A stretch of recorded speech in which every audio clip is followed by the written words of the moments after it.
Hi again, this is Rick with AmazingAccuracy.com. It's currently July 23rd, 2016. It's very early Saturday morning.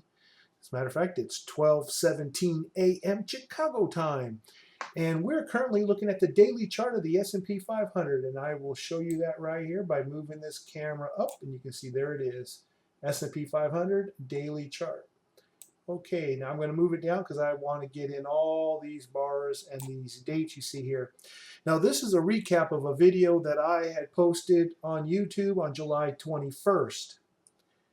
And, excuse me, June 21st. Woo! Where's my head? June 21st. Okay, go back to June 21st. That's a whole month ago. That was back here.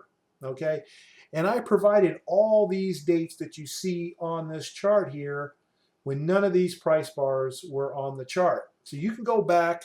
It's called Market Turn Dates for June, July 2016, S&P 500, Australian dollar, crude oil. I'll leave a link below in the description. You can go back and see that video. It's towards the end, around the 3:05 time mark. Okay, is this chart on that particular forecast. Now I want to kind of go and show you what has occurred since then. Well, back then that was June 21st, and that was this day right here. Well, what happened here is on the 20th, we had this top occurring here, and then prices kind of dropped back for the day, which was 621, and then that became the launching point here. And that's all that's occurred here for this 622 indication, was prices moved from this bottom that we see here, kind of pulled back a little bit, not all the way back, but just to make this inside bar, and then continued up again. That's all that's happened for 622. Well, then we come up here to 624, and you can see here now, there was no bars here before, so these numbers were in space. Now bars are writing all over them, so you just have to kind of look. But you can see 624, 627, 28 time period here. Well, this top that occurred here was 624 based on the GEO waves. That's what the GEO stands for there. And that resulted in this drop. Now the 27, 28s that you see here represent this bottom here. So the locations of where I type these numbers have nothing to do whether they're a top or bottom. It's just what I did is I just kind of figured, well, if I have these here, I'll just put the next ones here, and then I'll put the next ones here, and the next one, so forth out in the future, as you can see here. But it has nothing to do with this being dates for tops and this being dates for bottoms down here, as you will see. But anyway, so we got this here, then we made this top here, and then we made this bottom here, 627, as you can see is being predicted by these dates here. The next dates we see here are these 7 1s, for example, and that is this, so 7 1s and 7 4s. They're 1 day apart here. You can see that that's this right here, 7 1 7 4. This is this top. Prices rose into 7174, then back down to 76. Well, if you look here, 76 or 7 is S10. What is S10? S10 is secret number 10 of my book, Market Forecasting Secrets, which the link of that would be at the end of this video. You will find the link at the end of all my videos for that book. And this is secret number 10.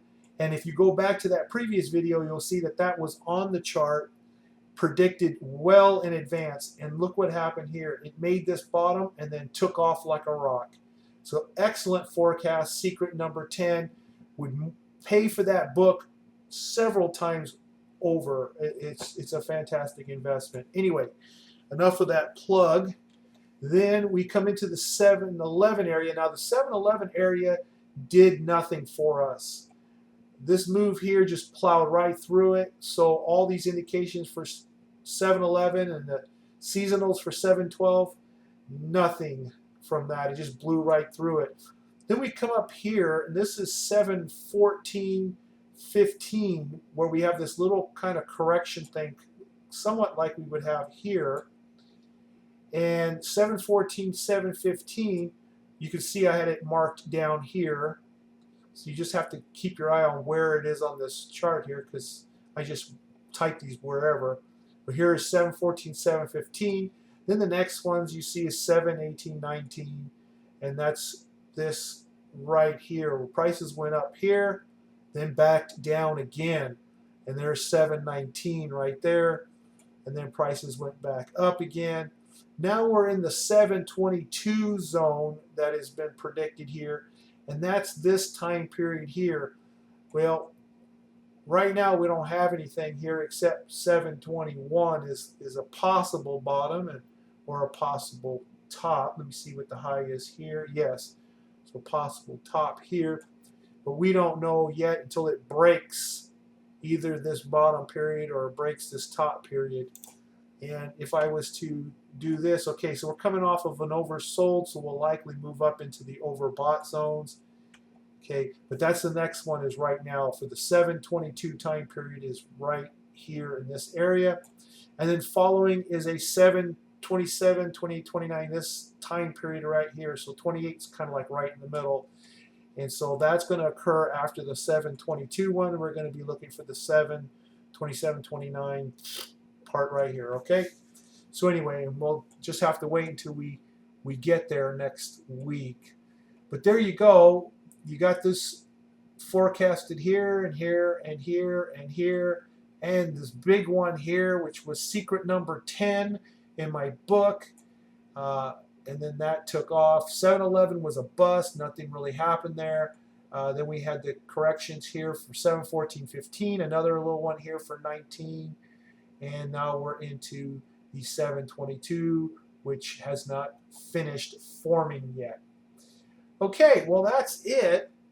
Oh, in case you're wondering, by the way, these little symbols that I put in here refer to the indicators built into my FDates 2009 application or my TechTrader 2 application, which is the T2 you see here. The S is from my seasonal data report that's part of the Provisions charting software that members get access to, premium members get access to in our membership. Lots of tools in that. But the FDates 2009 is a proprietary application that I use for FDates, and that's FD is FDates, G is GAN, T2 is again the tech timer, S is from the seasonal data report, and you can see how I use all these tools to group them so I can see what things are going to occur on the short term as well as the weekly time frames. Well, thanks again for watching. If you haven't done so already, please subscribe, and I also have a free newsletter that I put out once in a great while, but hey, it's free. And check out my book if you haven't done so already, and thanks for watching. I'll see you in the next video. Bye.